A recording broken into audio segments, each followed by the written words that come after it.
नमस्कार, आज हमारे साथ सौरभ सोमवंशी जी हैं। आज इनसे हम कुछ बात करेंगे। इन्होंने एक बुक लेखनी की हुई है, उसी पे आज हम चर्चा करेंगे। सर, आपकी ये जो आपने बुक अभी लिखी हुई है, उसके बारे में कुछ बताएँगे? मैडम, सबसे पहले तो आपको बहुत-बहुत धन्यवाद। हम इस पुस्तक का नाम पहले बता दें। इस पुस्तक का नाम है गोरखनाथ मठ, भारत की राजनीति एवं सामाजिक समरसता का केंद्र बिंदु। जी। इस पुस्तक के माध्यम से हम बताना चाहते हैं कि उत्तर प्रदेश के मुख्यमंत्री आदरणीय योगी आदित्यनाथ जी महाराज जिस मठ के पीठाधीश्वर हैं, गोरखनाथ मठ, उस मठ का सामाजिक समरसता में क्या योगदान रहा है, उस मठ का भारत की राजनीति में क्या योगदान रहा है। उद्देश्य केवल ये है कि सामाजिक समरसता के लिए गोरखनाथ मठ ने आजादी के पहले से या जब से उसकी स्थापना हुई है तब से उसने लगातार क्या क्या काम किए हैं, उसको बताने का उद्देश्य मेरा है। जैसे जब राम मंदिर का आंदोलन शुरू हुआ तो उसमें गोरखनाथ मठ का क्या योगदान रहा है।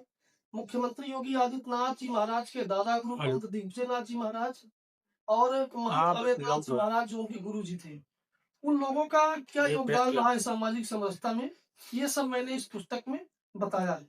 जैसे मुख्यमंत्री जी हमेशा एक चीज कहते हैं कि दलितों के बिना हिंदुत्व की कल्पना नहीं की जा सकती। दलित समाज से कहना तो नहीं चाहिए, लेकिन चीजों का स्पष्ट हो जाना ज्यादा जरूरी रहता है।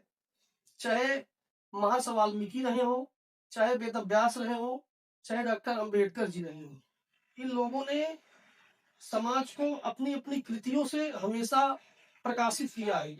चाहे रामायण रहा हो, चाहे डॉक्टर अंबेडकर की संविधान संविधान हो, या फिर महाभारत हो, तो ये सब हमारे समाज को आगे बढ़ाने की कृतियां हैं। संविधान क्या कर रहा है, महाभारत पूरा विश्वकोश उसको कहा जाता है।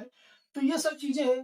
तो एक समाज में जब से मुख्यमंत्री जी बने हैं योगी आदित्यनाथ जी महाराज, तब से उनको जातिगत रूप दे करके उनकी राजनीति को बताया जाता है कि ये जातिगत राजनीति कर रहे हैं, विपक्ष का अपना तरीका है। तो ये सब चीजों के बारे में बताया गया है कि उन्होंने सिर्फ हिंदुत्व के लिए काम किया है, किसी जाति विशेष के लिए उनका कोई काम नहीं है, और वो सिर्फ हिंदुत्व की बात करते हैं। और उन्होंने कहा भी है कि असत्य हिंदुत्व की है, हिंदुत्व के अलावा और कुछ नहीं। इसमें आपकी बात को रोक रही थी। आपने इसमें कहा है कि ब्राह्मणवाद को जो है जो रूढ़िवादी टाइप के लोग थे, उनको लेकर आपने इसमें कुछ लिखा हुआ है। उसका क्या मतलब रहा है उसमें?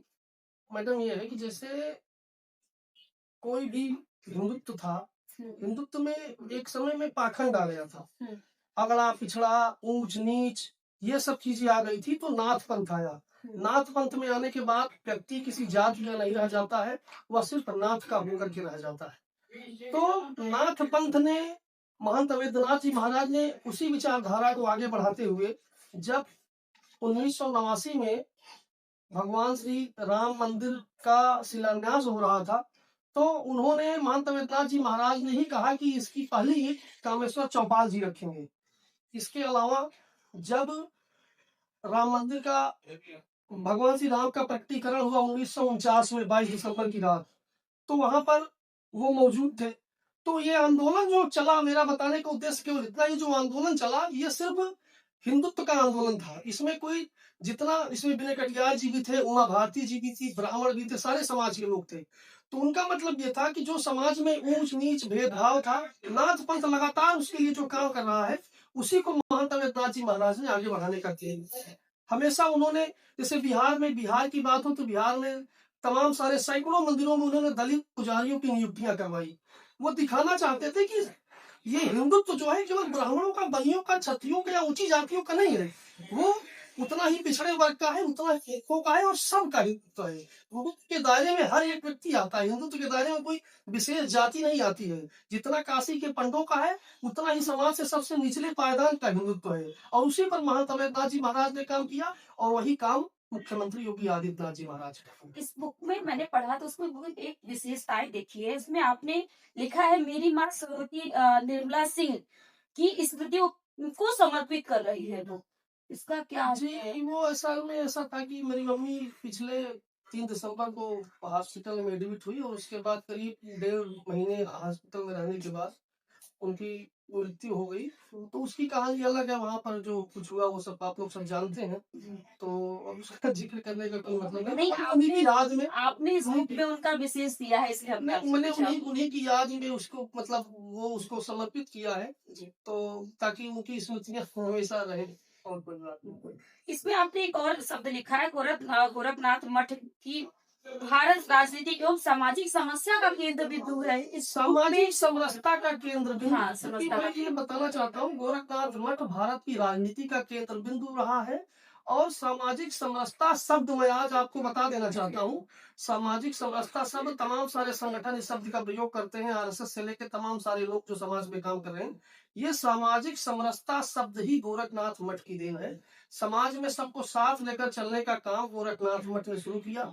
और गोरखनाथ मठ में जो नाथ पंथ है, नाथ पंथ का उदय ही इसीलिए हुआ क्योंकि हिंदुत्व में जब पाखंड आ गया था, तो पाखंड के खिलाफ नाथ पंथ आया, और उस पाखंड को दूर करने के लिए ही नाथ पंथ आया है। उसी का नाम सामाजिक समरसता। आपके दिमाग में ये क्यों है कि मुख्यमंत्री के ऊपर ही ये पुष्टि की जाए, गोरखनाथ मठ के ऊपर ही किसी और के ऊपर भी नहीं जा सकती? नहीं, मैं बता दूं आपको, जैसे रामजी लाल सुमन जी का प्रकरण चला, तमाम सारे प्रकरण चले, और मैं बताऊं आपको, उत्तर प्रदेश के 21% दलितों के ऊपर सारे राजनीतिक दलों की नजर है। मायावती जी को लगता है दलित हमारा था, हमारा ही रहे। अखिलेश यादव को लगता है कि मायावती कमजोर हो गई है तो दलित मेरे साथ चला है, इसलिए उन्होंने ये चलाया। और बीजेपी को ये लगता है कि हमारे साथ दलित रहे। तो बस मेरा उद्देश्य ये था कि समाज में जो गलत धारणाएं फैलाई जाती हैं, भाई मुख्यमंत्री जिस दिन नाथ पंथ की शिक्षा ग्रहण दीक्षा लिए, उसी दिन वो नाथ के हो गए ना, वो किसी छत्री के हैं, किसी के नहीं है, वो सिर्फ नाथ पंथ के होकर के रह गए हैं। और उनके ऊपर जब कोई आरोप लगाया जाता है तो मेरे मन में था कि इतनी पवित्र और मतलब शक्तिशाली पीठ है, उसको जातिगत बंधन में बांधना ठीक नहीं है। तो लोगों को ये चीजें पता चले जो मीडिया में अभी तक नहीं थी। बस मेरा उद्देश्य केवल इतना था, इसके अलावा बिल्कुल। तो मैं आपको दिखा दूं, ये सौरभ जी ने ये बुक अभी जस्ट लॉन्च की हुई है, और मैं चाहती हूँ कि मुख्यमंत्री तक भी पहुंचे, और आप लोग भी कृपा करके इस बुक को पढ़िए और ज्यादा से ज्यादा इसका बढ़ावा दीजिए। और ये सौरभ जी, आपके लिए इसलिए बहुत बहुत धन्यवाद इस बुक के लिए। आप सभी का बहुत बहुत धन्यवाद।